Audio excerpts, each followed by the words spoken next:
सरस्वती व्यासं ततो जयो मुदीरये नष्टप्रायेषु अभद्रेषु नित्यं भागवत सेवया भगवती भक्ति नाथी नष्टप्रायेषु भद्रेषु नित्यं भागवत सेवया भगवती भगवती उत्तम श्लोके भक्तिर्भवति न। ओम नमो भगवते वासुदेवाय। ओम नमो भगवते वासुदेवाय।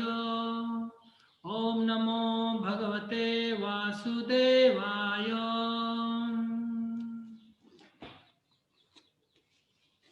श्रीमद् भागवतम दूसरा स्कंद पंचम अध्याय समस्त कारणों का कारण और श्लोक संख्या 35 और 36 आज पाठ करेंगे।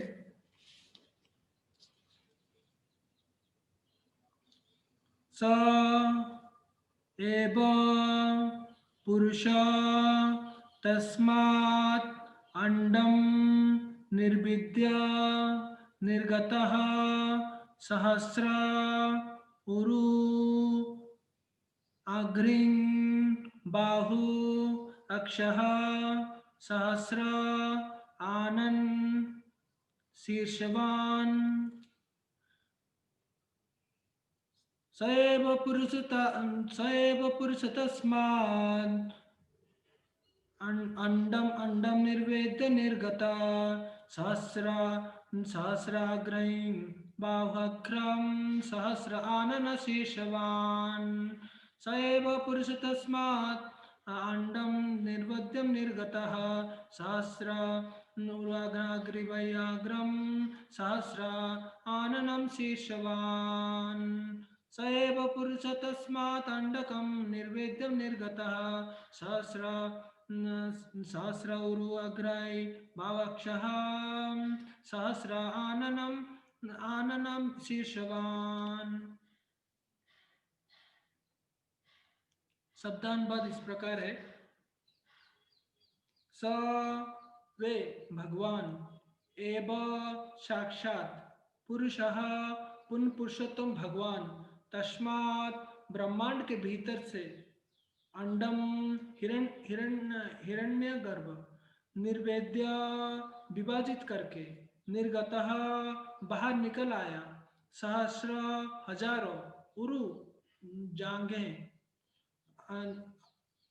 अंग्रिंग पाव बाहु भुजाएं अक्षः आंखें सहस्रः हजारों आनना मुंह और शेषवान सिर सहित। अनुवाद इस प्रकार है। यद्यपि भगवान महाविष्णु कारण सागर में शयन करते रहते हैं किंतु वे उससे बाहर निकलकर और अपने को हिरण्यगर्भ के रूप में विभाजित करके प्रत्येक ब्रह्मांड में प्रविष्ट हो गए और उन्होंने हजार हजार पांव भुजा मुंह सिर वाला विराट रूप धारण कर लिया। तात्पर्य प्रत्येक ब्रह्मांड के भीतर ग्रह मंडलों का विस्तार भगवान के विराट रूप के विभिन्न अंगों के रूपों में होता है जिनका वर्णन अगले श्लोक में हुआ है। श्लोक संख्या 36। यस्या इह अवयव्यै लोकान् कल्पयन्ति मनीषिणां कोट्यादिभिः अधः सप्त उर्वर्धम जगनादिभिः यस्य अवयव लोकान् कलयन्ति मनीषिणा कोट्यादिभिः अधः सप्त ऊर्ध्वं जगतादिभिः यस्य अवयव लोकान् कल्पयन्ति मनीषिणा कोट्यादिभिः अधः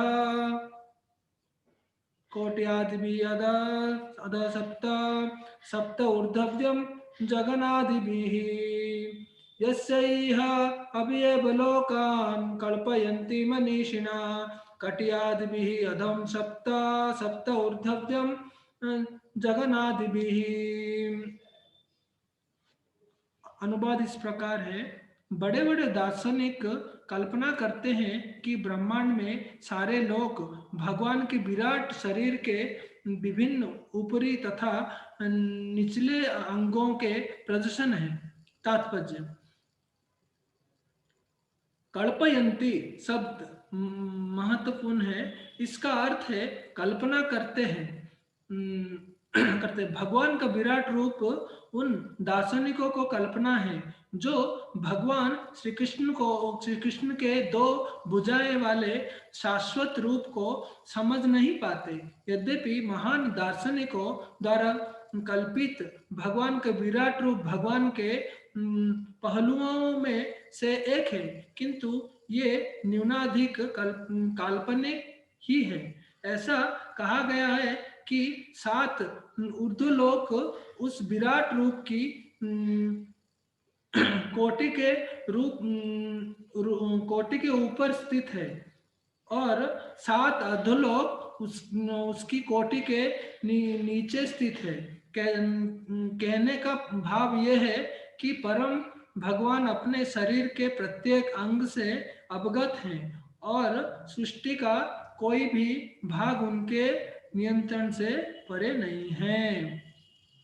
ओम ज्ञानम तिमिरांधस्यं ज्ञानांजनं शलाकयं चक्षुरुन्मीलितं येन तस्मै श्री गुरुवे नमः। श्री चैतन्य मनोभीष्टं स्थापितं येन भूतले स्वयं रूपं गदामह्यं ददाति स्वप्नदान्तिकं। वन्देऽहं श्रीगुरुजूतपदकमलं श्रीगुरुर्वैष्णवाश्च श्रीरूपं सागरजातं रघुनाथं नित्यात्मं सजीवनं साद्वैतं सावधूतं परिजनसहितं कृष्ण चैतन्य देवं श्री राधा कृष्ण पादां सागणं ललिता श्री विशाखा नित्याश्च। हे कृष्ण करुणा सिंधु दीनबंधु जगत्पते गोपेश गोपिका कांता राधा कांतो नमोस्तुते। तप्त कंचन गौरांगे राधे वृंदे वनेश्वरी वृषभानुसुते देवी प्रणमामि हरिप्रिये। नमो विष्णुपादाय कृष्णप्रेष्ठाय भूतले श्रीमते भक्तिवेदांत स्वामीति नामिने। नमस्ते सरस्वते देवी गौरवाणी प्रचारिणे निर्विशेष शून्यवादी पाश्चात्य देशतारिणे। वाञ्छाकल्पतरुभ्यश्च कृपा सिन्धु एव च पतितानां पावनेभ्यो वैष्णवेभ्यो नमो नमः। जय श्री कृष्ण चैतन्य प्रभु नित्यानंद श्री अद्वैत गदाधर शिवासादि गौर भक्त वृंद। हरे कृष्णा कृष्ण कृष्णा हरे हरे, हरे राम राम राम हरे हरे। हरे कृष्णा कृष्ण कृष्णा हरे हरे, हरे राम राम राम हरे हरे। हरे कृष्णा कृष्ण कृष्णा हरे हरे, हरे राम राम राम हरे हरे। हरे कृष्णा। सभी को भागवतम क्लास में स्वागत है।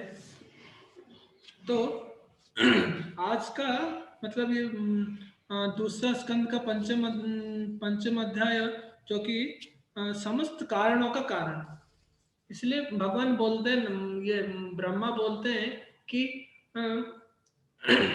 आप सब कारणों का कारण है। तो ये एक्चुअली सर्व कारण का कारण है इसका ये। तो मैं थोड़ा नोट्स लिखा हूँ, मैं एक नोट्स में ये करता हूँ। तो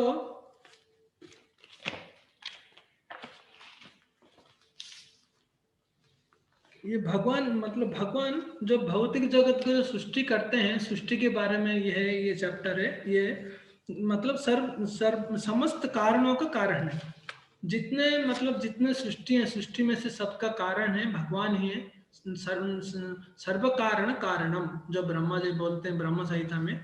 तो यहाँ पे एक क्वेश्चन आता है कि विदुर ने जो कि मैत्री मुनि से जिज्ञासा किया कि करोति कर्माणि मतलब तीसरे स्कंद का पंचम अध्याय का 5 नंबर श्लोक है। करोति कर्माणि कृतोऽवतारो जानात्मतंत्र भगवान त्रिदिशः तथा सग्राग्रे इदं निरीह संस्थाप्यं पृथ्वी जगत विदत्ते। यहाँ बोलते हैं कि आप तो आत्मतंत्र हैं और आप त्रिगुणात्मिक माया से नियंता हैं और समस्त शक्ति का नियंत्रकारी हैं। फिर भी इतना भगवान ये सब होते भगवान निष्काम है और भगवान निर्गुण है और भगवान अ, उम, मतलब वो आत्म तृप्ति है। फिर भी वो भौतिक सृष्टि करने के लिए क्यों सृष्टि क्यों करते हैं, ये पूछते हैं मैत्री मुनि से। विदुर ने पूछते हैं।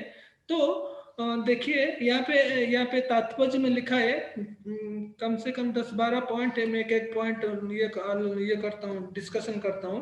पहला पॉइंट में लिखा हूँ, जो भगवान आदि पुरुष है। इसलिए हम जब दर्शनार्थी होता है तब गोविंदम आदि पुरुषम तम हम भजामि, जो मतलब आदि पुरुष है, पुरुष का आदि है। उनका अजो नित्यम शाश्वतम अयम पुराणम, जिनका कि जन्म नहीं है कि मृत्यु नहीं है, अजो मतलब अजन्म है। तो भगवान आदि पुरुष है, उनसे विभिन्न 3 प्रकार की सृष्टि निकले हैं। जैसे कि 3 पुरुषावतार बोलते हैं, कारणोदक विष्णु, गर्भोदक विष्णु और क्षीरोदक विष्णु, 3 सृष्टि निकले हैं। और उसके बाद जो 3 सृष्टि निकले हैं, ये भगवान का माया शक्ति के द्वारा 3 सृष्टि निकलते हैं और 3 पुरुषावतार प्रकाशित होते हैं। और इतने प्रकाशित होने के बाद भी भगवान स्वतंत्र है, भगवान स्वतंत्र है। और भगवान किसी मतलब ऐसे सृष्टि के चक्कर में नहीं पड़ते। और कहा गया कि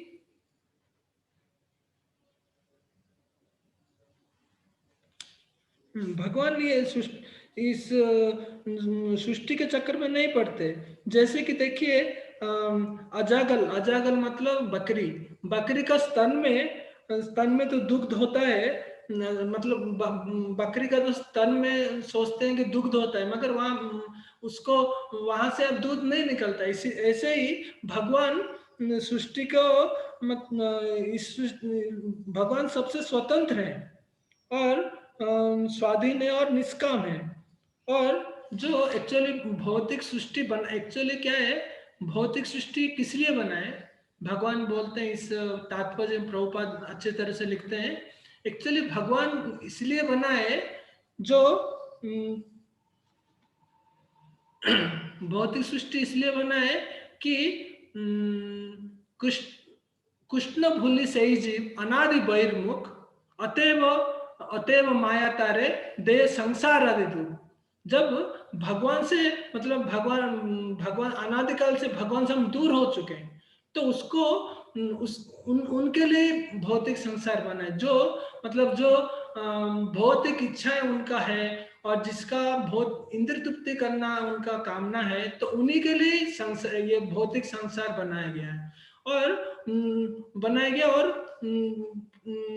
भगवान क्या करते हैं, वो माया देवी को मतलब जो इच्छा कामना करता है, इंद्र तृप्ति करता है, वो दुर्गा देवी को सौंप देते हैं। दुर्गा देवी क्या करती है, जो कि माया शक्ति, उन जो इंद्रिय तृप्ति करते हैं, जो खुद के भगवान को मतलब खुद भगवान बनना चाहते हैं, स्वतंत्र बनना चाहते हैं, उन लोग को क्या करते हैं, दुर्गा सताती है। सता के ऐसे अवस्था में डाल देती है जैसे कि वो विरक्त हो जाए। तो ये है। और चौथा पॉइंट है, यहाँ पे लिखा गया कि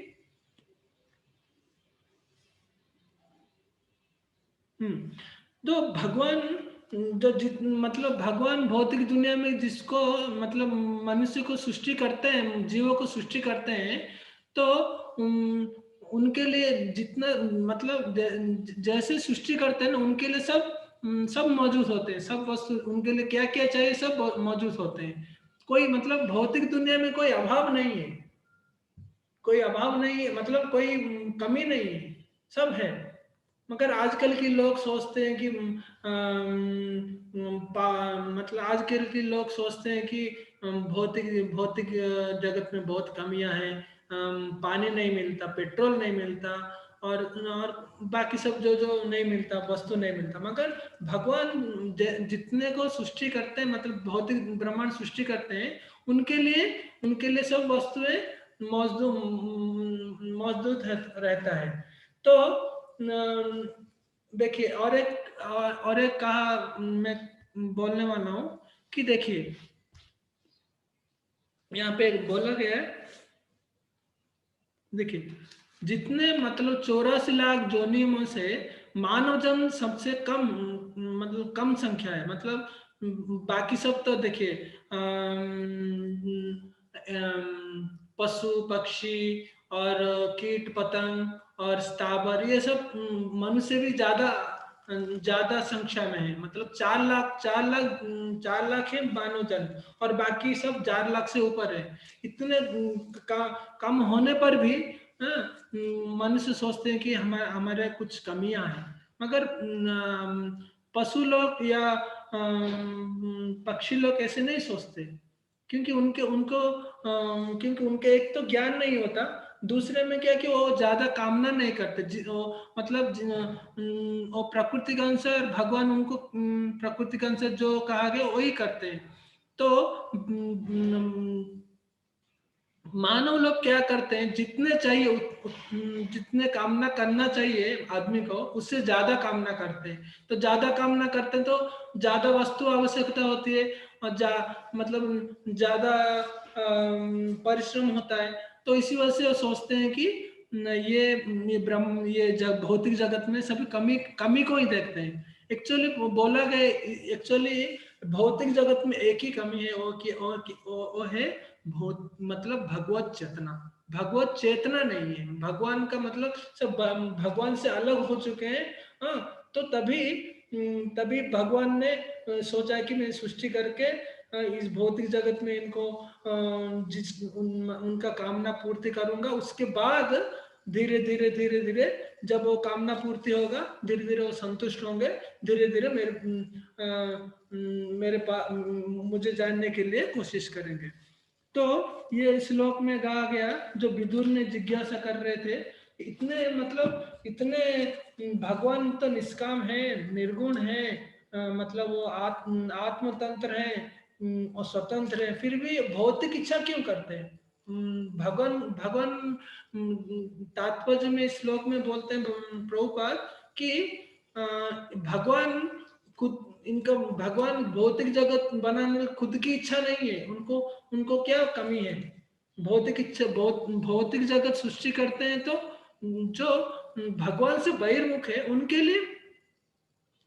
लिए सृष्टि करते हैं, और किसी के लिए नहीं करते।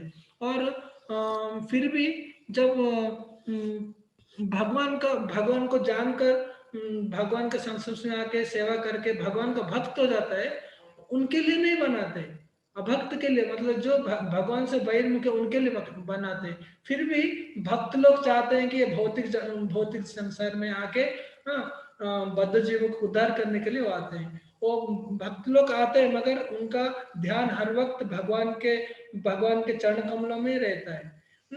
तो ऐसे ही भक्त लोग का ये भक्त लोग इसी आते हैं, भौतिक दुनिया में आते हैं, और ये बद्ध जीव जो भगवान से बहिर्मुख है अनादिकाल से, अतएव माया तारे संसार आदि दुख, जो संसार में दुख में पड़ा है, तो उनको उद्धार करने के लिए भक्त लोग आते हैं, वो भी भगवान का आदेश है। तो जैसे भी प्रभुपाद इस जगत में आए थे, प्रभुपाद की कोई कमी नहीं थी। प्रभुपाद भगवान ने बोले तुम जाओ, जाके तुम इस जगत में बहुत सारे हैं जो कि मेरे से बहिर्मुख हैं, तो उनको तुम जाके मेरा प्रचार करो। मेरा मिशन क्या है वो तुम जानते हो, तो वो मिशन को उनको बताओ, बता के उनको भगवान के बारे में जानने के लिए तुम कोशिश करो, और जैसे कि अंत में मेरे पास आए। तो ये प्रभुपाद जो मिशन है वो भगवान मिशन के समान है। भगवान का जो मिशन है प्रभुपाद जानते हैं, और प्रभुपाद अभी प्रभुपाद के मतलब जितने शिष्य हैं, मतलब शिष्य हैं, वो सब इसके मिशन को पूरा करने। तो एक्चुअली हमको भगवान का मिशन को हमको पहचानना चाहिए। भगवान का मिशन क्या है? भगवान का मिशन एक ही है, मतलब जितने सारे जीव हैं, सभी जीव भगवान भगवान को जाने और भगवान को पास आए। यही भगवान का मिशन है, और भगवान का प्रेम प्राप्त करें, यही। तो आजकल तो बहुत सारे विधियां हैं भगवान को पाने के लिए। कोई कर्म मार्ग में भगवान को पाने के लिए सोचता है, कोई ज्ञान मार्ग में सोचता है, कोई योगी बन के, सिद्धि बन के भगवान को जानना चाहता है। फिर भी ये सब ये जितने विधियां है, उस विधियां में से भगवान को प्राप्त करने के लिए कोई मतलब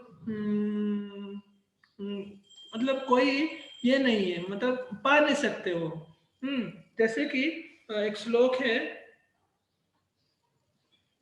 तीसरा तीसरा स्कंद का चौथा अध्याय का 10 नंबर श्लोक है, जो कि बोलते हैं, तस्य अनुरक्तस्य मुने मुकुंद प्रमोद भाव आनंद कंदरस्य आशृणोति माम अनुरागहास समीक्षया विश्रयम उवाच। तो ये श्लोक है जो कि भगवान के सामने मैत्री मुनि और उद्धव दोनों बैठे हुए हैं, और भगवान को भगवान भगवान के पास दोनों बैठे हुए हैं। मगर मैत्री मुनि क्या कर रहे हैं कि बहुत अनुरक्तस्य, मतलब बहुत बहुत व्याकुल से उनका भगवान का चिंतन कर रहे हैं, और भगवान को दर्शन कर रहे हैं। और दूसरी ओर उद्धव उद्धव क्या कर रहे हैं? उद्धव भगवान को दर्शन नहीं कर रहे, भगवान भगवान को मन में सोच रहे हैं कि मैं भगवान का सेवा कैसे करूं। तो भगवान दोनों में से कृपा करते उद्धव को, क्योंकि उद्धव की ओर की मतलब दोनों, एक तो उद्धव से भी ज्यादा मैत्रेय मुनि, जो कि भगवान को पाने के लिए बहुत कोशिश कर रहे हैं, और उनका दर्शन कर रहे हैं, पांव से लेके पूरा सर तक को देख रहे हैं। मगर उनके ऊपर भगवान कृपा नहीं कर रहे।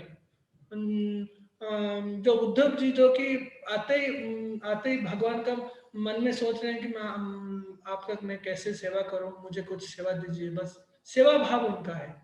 तो ऐसे ही क्योंकि दोनों ही भक्त हैं, दोनों में से उद्धव है शुद्ध भक्त, क्योंकि वो सेवा में जुड़े हुए। भक्ति का अर्थ है कि प्रेम पूर्ण सेवा। और मैत्री मुनि जो कि ज्ञान मिश्रा भक्ति है, तो इसलिए भगवान उनके ओर नहीं देख रहे।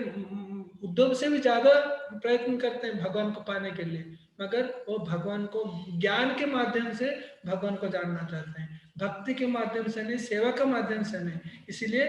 इसीलिए भगवान उद्धव को ही ज्यादा उद्धव की ओर देखते हैं, और मैत्री मुनि को नहीं देखते। तो इसका मतलब है आजकल कर्मी हो, कर्म के माध्यम से भगवान का हम भगवान को पा नहीं सकते, ज्ञान के माध्यम से भी भगवान को नहीं पा सकते। सिद्ध पुरुष, अणिमा लघिमा, ये सब अष्ट सिद्धि होकर भी हमको भगवान को नहीं पा सकते। भगवान को पा सकते हैं, एक ही रास्ता है, वो है भक्ति, भगवान का प्रेम पूर्ण सेवा। इसलिए भगवान उद्धव की ओर चाहते हैं, और उद्धव बोलते हैं, तुम बहुत थक चुके हो, तुम आराम करो, फिर उसके बाद मैं दिव्य ज्ञान दूंगा। तो भक्ति, अगर कुछ भी करो, अगर भक्ति नहीं है, तो बाकी काम पूरा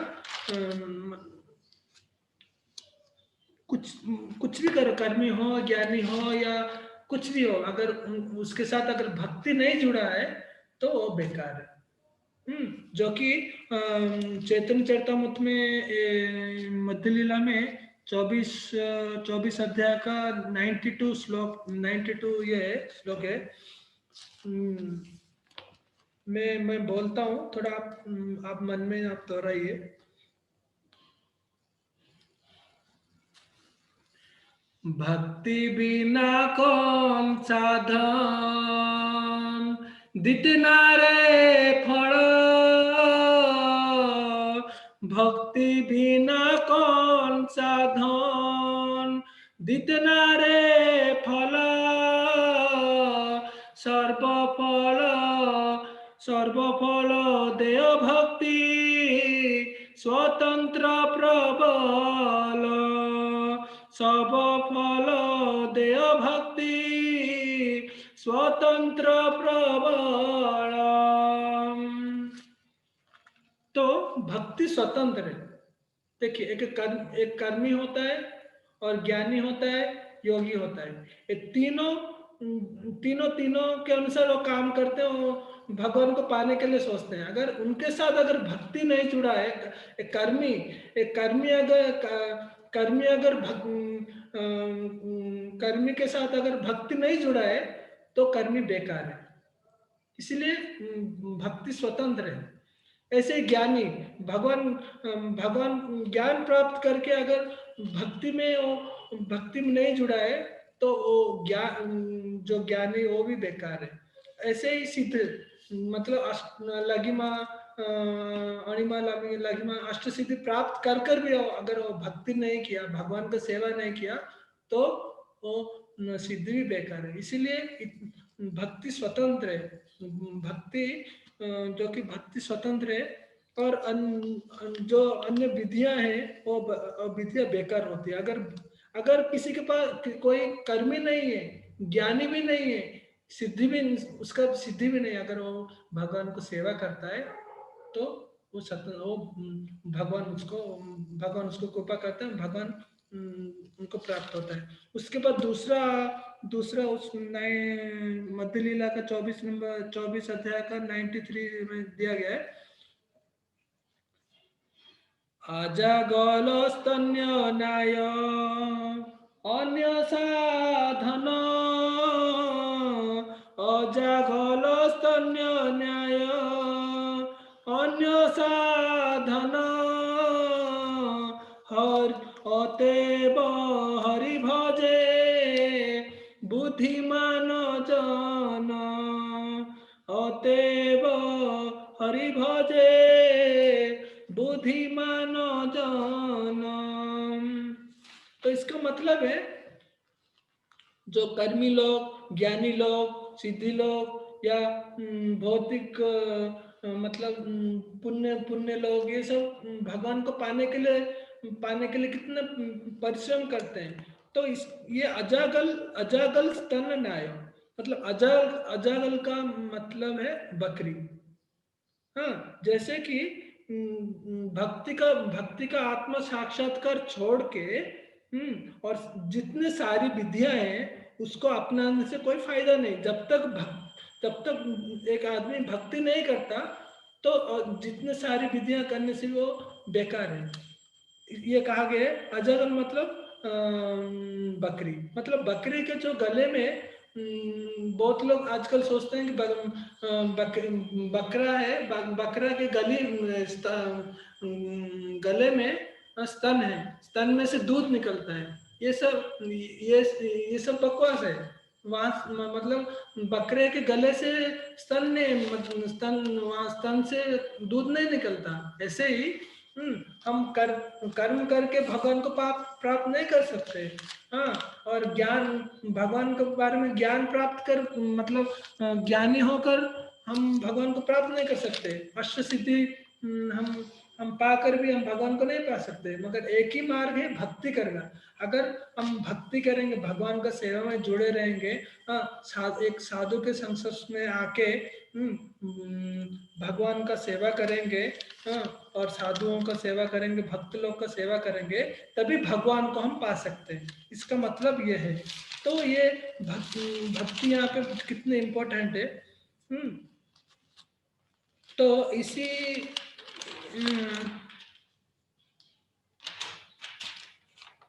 इस संसार में बहुत अनादिकाल से मनुष्य जन्म लेके भगवान से भूल चुका है, बहिर्मुख हो चुका है। तो इनके लिए 4 प्रमाण है। मैं कल रात पढ़ रहा था। चार प्रमाण है और चार प्रमाण का हम अगर स्वीकार कर लेंगे तो हम ये मतलब इस संसार से छुटकारा पा सकते हैं। ये है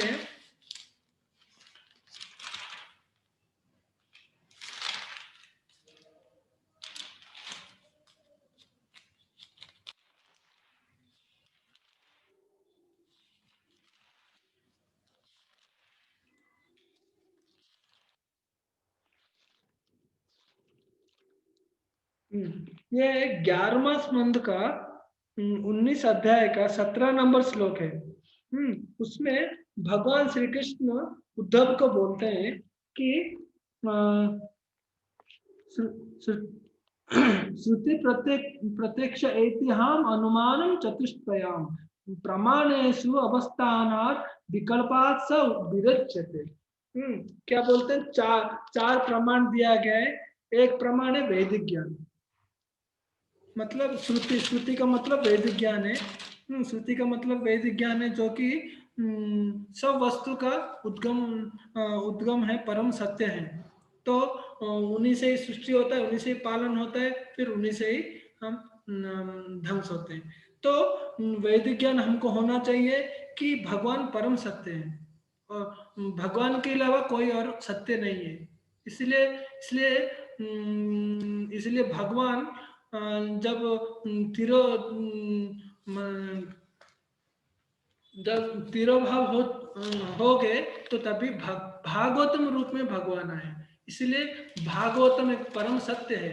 भागवतम हमको सत्य की उपलब्धि करवाता है और बाकी जितने ग्रंथ हैं वो भगवान का सत्यता के बारे में नहीं बोलते। इसलिए भागवतम पढ़ना चाहिए, वैदिक ज्ञान हमको होना चाहिए। वैदिक ज्ञान होने से ही हम भगवान को जान सकते हैं। ये पहला वैदिक ज्ञान श्रुति, पहला है श्रुति। श्रुति मतलब वैदिक ज्ञान। जिसका पास वैदिक ज्ञान होता है तो वो संसार से विरक्त हो सकता है। और दूसरा है उसके बाद आते श्रुति प्रत्यक्ष, उसके बाद प्रत्यक्ष अनुभव। प्रत्यक्ष अनुभव क्या है? मतलब अभी जितने मतलब प्रत्यक्ष अनुभव कैसे, हर वस्तु को देखना, उसका उद्गम क्या है, उसका मतलब उसका मूल क्या है। हाँ, सपोज ये उदयपुर है, उदयपुर है, उदयपुर कैसे सृष्टि हुआ? हाँ, और इस राजस्थान कैसे सृष्टि हुआ? और उसको देखना, उसको पहचानना, उसको हम प्रत्यक्ष अनुभव बोलते हैं। हाँ, इसका सृजन कैसा हुआ, इसका संहार कैसा हुआ और इसका पालन कौन कर रहा है, इसको प्रत्यक्ष अनुभव बोलते हैं। और तीसरा है ऐतिह्यम। ऐतिह्यम मतलब परंपरागत विद्या, जो कि एवं परंपरा प्राप्त इमं राजर्षि विदु। जो गुरु शिष्य परंपरा से भगवान के बारे में ज्ञान प्राप्त करता है वो उसका उसका विद्या सही है। और बाकी जितने अपसंप्रदाय का परंपरा फॉलो करके भगवान को जानना चाहते हैं वो सब बेकार है। तो यहाँ पे बोला गया है कि परंपरागत मतलब जो परंपरागत विद्या, इसको बोलते हैं परंपरागत विद्या। जो विद्या परंपरागत प्राप्त होता है, जो कि गुरु शिष्य परंपरा, मतलब कृष्ण जो बोले कृष्ण ब्रह्मा को जो बोले, ब्रह्मा नारद को बोले, नारद व्यासदेव को बोले, ऐसे ऐसे ऐसे ऐसे डिसेबल सक्सेशन हो गया कि लास्ट में प्रभुपाद लास्ट में है। तो प्रभुपाद जो बोलते हैं कृष्ण में वही बोलते हैं, ब्रह्मा भी वही बोलते हैं, नारद भी वही बोलते हैं, चैतन्य महाप्रभु वही बोलते हैं, कोई अलग से नहीं बोलते। इसको परंपरागत कहा गया। तो इससे क्या होता है, तो इससे क्या होता है, मतलब इस विश्व में जितने लोग हैं उनको चेतावनी मिलती है कि इस जगत में जितने वस्तु हैं, जितने चीज हैं वो टिकाऊ नहीं है। इससे साबित होता है कि ये जितने हम कोशिश मतलब ये वस्तु को मतलब वस्तु को, जड़ वस्तु को हम सोच रहे हैं कि ये नित्य है, ये नित्य नहीं, इससे प्रमाण होता है, चेतावनी मिलती है कि ये नित्य नहीं है। तो चौथा है तार्किक अनुमान। तार्किक अनुमान मतलब जो जो इस अनुमान से हमको पता चलता है कि ये जगत अस्थाई है, स्थायी नहीं है। संसारम दुखलम अशाश्वतम, ये संसार, भौतिक संसार अस्थाई है, अशाश्वत है। तो तो ये चार प्रमाण अगर हमारे पास होगा तो भगवान, ये भौतिक दुनिया से हम छुटकारा पाके विरक्त हो सकते हैं। ये उद्धव को बोल रहे हैं कि कृष्ण बोल रहे हैं। तो हम एक्चुअली भगवान ने भौतिक संसार बनाए इसलिए कि हम, मतलब जो लोग इंद्र तृप्ति में व्यस्त हो,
कृपया वेट करिएगा, प्रभु जी का लैपटॉप बंद हो गया।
तो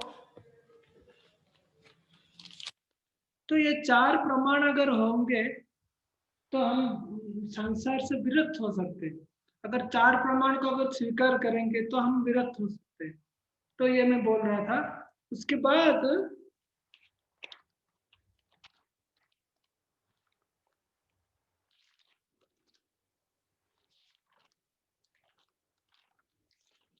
और एक अच्छा श्लोक है जो कि वृत्रासुर भगवान को स्मृति कर रहे थे। यह है छठा छठा स्कंद का 11वां अध्याय का 24 नंबर श्लोक है। अहम हरे निज तव पादेक मूलम दासानुदास भवतास्मि भूयः मनस्मरेत आशुपेत गुणान्ते गुणित बाक कर्म करोतु काय। और एक मार्ग है भगवान, मतलब संसार से विरक्त होने के लिए और एक भी मार्ग है। वो है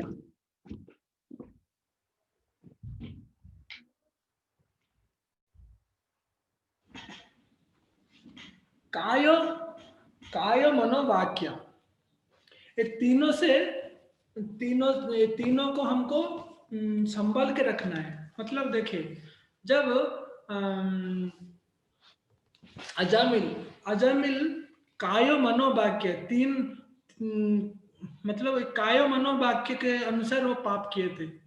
शरीर के अनुसार पाप किए थे, मन मन मन के अनुसार वो पाप किए थे, मन में सोच के भी पाप किए थे, और वाक्य वाक्य में से, मतलब पाप तीन तीन चीजों से होता है, जो कि कायो मनो वाक्य। शरीर से होता है, मन से सोचने से भी हो सकता। अगर किसी को हम मारना चाहेंगे तो उसको मारने से भी पाप होता है, शरीर से मारने से पाप होता है, और मन में अगर वो सोचे भी ना इसको मारेंगे, वो भी पाप होता है।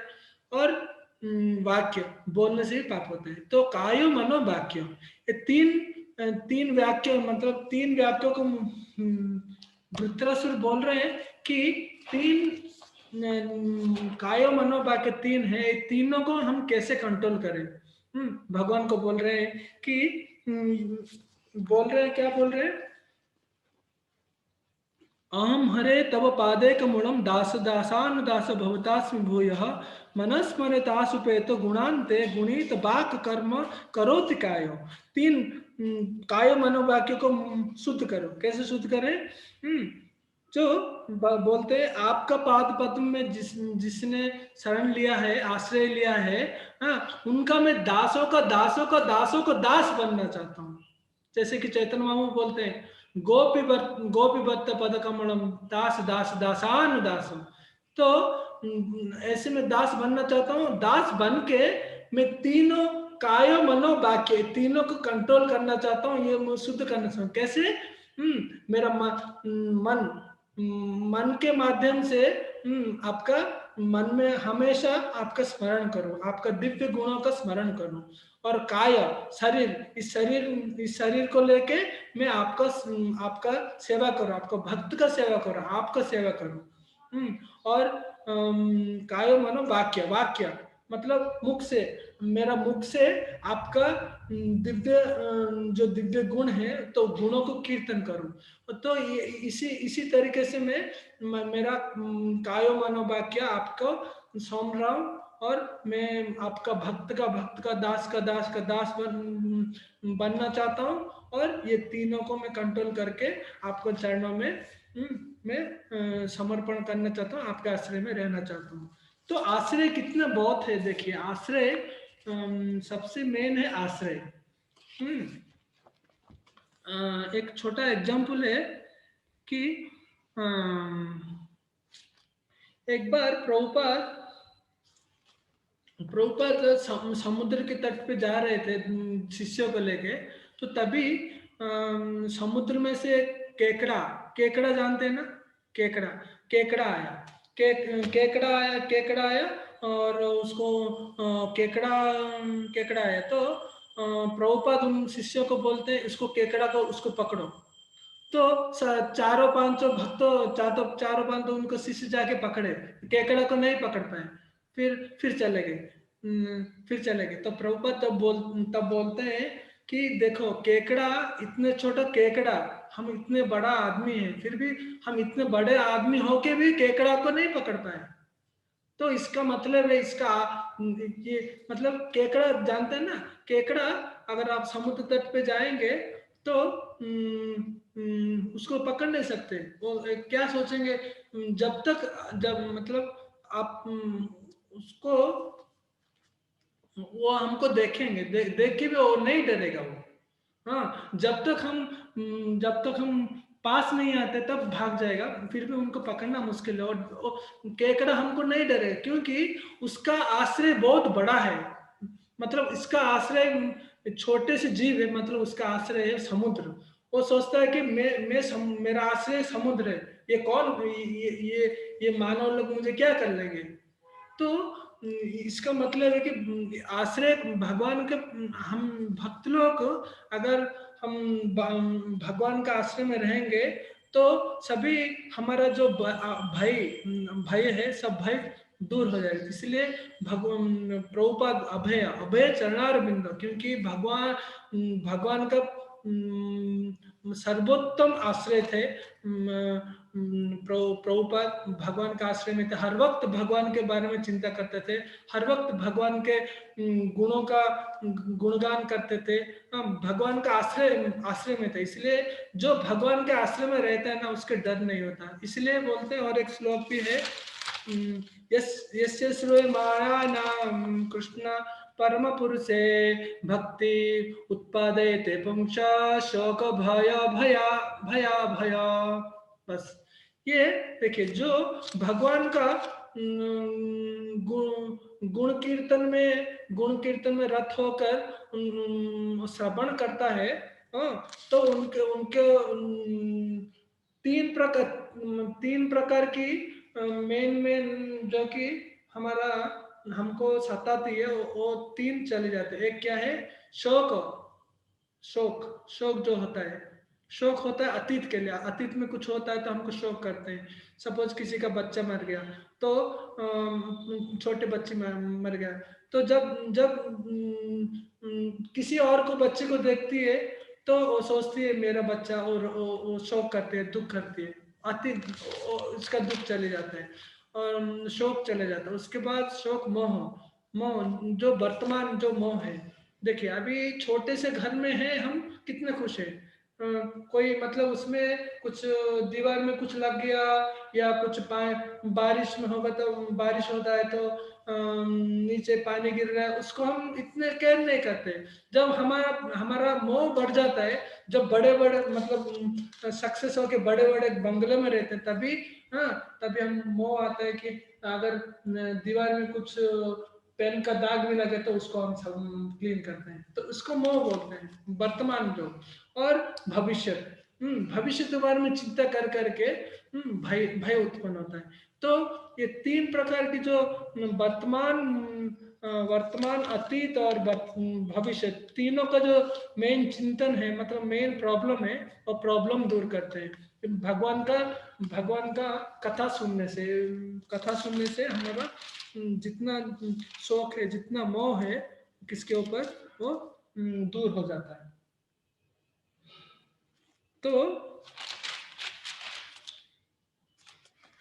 तो इसलिए हमको क्या करना है, हमको भगवान के सेवा में जुड़े रहना है। एवं परंपरा प्राप्तम, जो परंपरा से है, और परंपरा से भगवान की परंपरा से जो है उनको फॉलो करके, हम ये दिव्य ज्ञान हम प्राप्त करके भगवान का भक्ति करके हम भौतिक संसार को छोड़ के हम जा सकते हैं। तो ये है आज का। तो आज के श्लोक में कहा गया है, देखिए अभी यहाँ पे बोला गया है,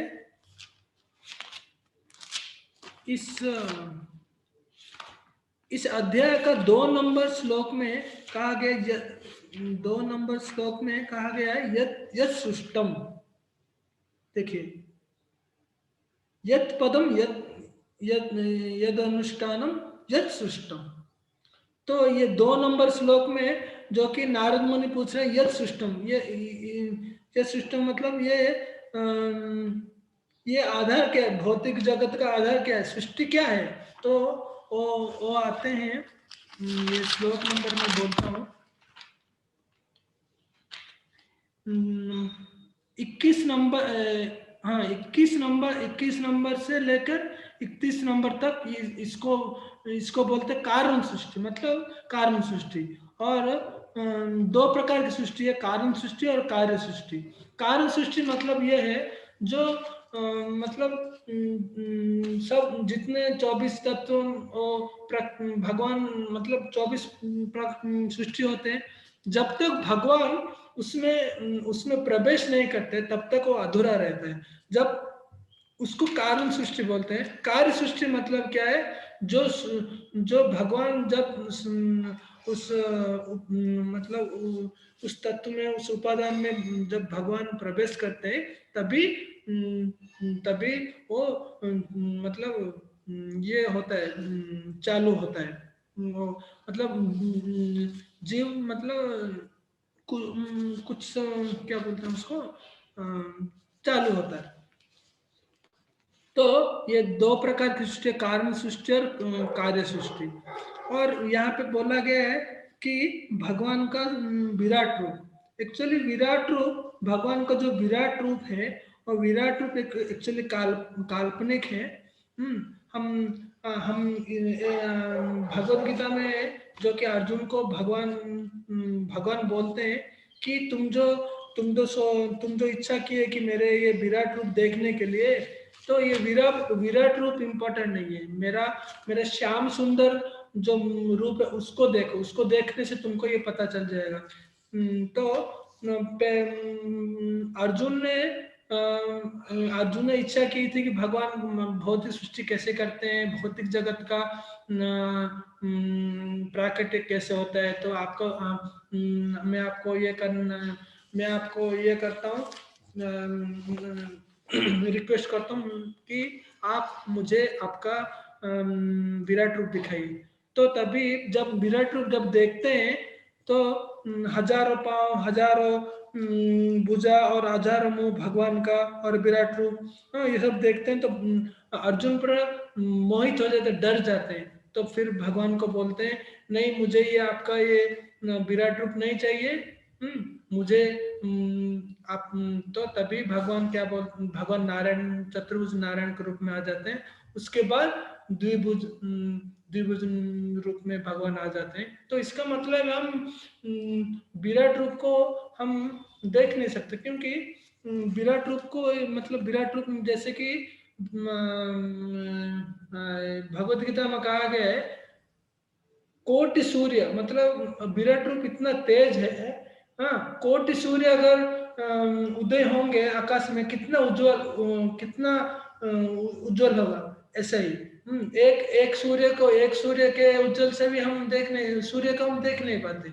मतलब एक करोड़ सूर्य अगर उदय होंगे, जितना उजाला आगा उतना उजाला उसको देख नहीं सकते। इसलिए भगवान बोले तुम इसको मत देखो, तुम खाली मेरा श्याम सुंदर रूप को ही देखो, बस श्याम सुंदर रूप को देखो,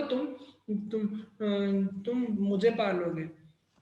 तो ये विराट रूप का है। विराट रूप नेक्स्ट मतलब 36 नंबर श्लोक में विराट रूप के बारे में बोला गया है। और बाकी कारण सृष्टि और कार्य सृष्टि। और यहाँ पे और एक भी है, मैं चार्ट बनाया हूँ। जो भगवान का जो अंगों में से, जो कि भगवान का सिर से ब्राह्मण पैदा हुए, और बाहु से क्षत्रिय पैदा हुए, और भगवान की जंग से वैश्य पैदा हुए। उसके बाद भगवान की पाद से शूद्र पैदा हुए। और 3 लोक हैं, जो स्वर्गलोक, भवलोक, भूलोक। हाँ, तो स्वर्गलोक भगवान का छाती से लेकर मुंह तक आता है। भगवान का विराट रूप है वो, हम का मतलब वो इमेजिनेशन कर सकते हैं। और भगवान का जो नाभि है वो भवलोक है, मिडिल में आता है। फिर उसके बाद जो भगवान का जो पाँव है, वो पाँव को हम भूरलोक बोलते हैं। और यहाँ पे तो पूरा मतलब 14 लोक है। 14 लोक के बारे में मैं कल बुक में लिख रहा था, नोट करके।